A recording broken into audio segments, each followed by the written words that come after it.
Nevis ledusurbis, bet varbūt kaut kāds foršs kāds vasarai. Hei, nu ko? Ziema nenāk un ārā šobrīd +6 no sniega neziņas nemiņas un arī pēdējais leduslīd diskusijas.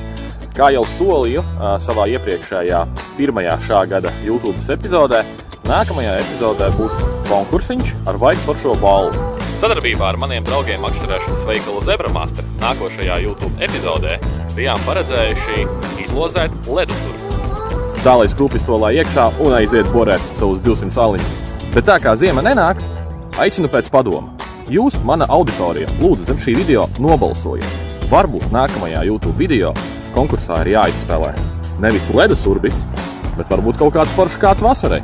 Nākamā YouTube epizode kaut kur pēc nedēļas vai 2, kā būs ar ledu. Varbūt nāksies filmēt turpat pie darba galda. Labs ir, skatās video nekur nepazūd, nobalso lejā komentāros un neasakas.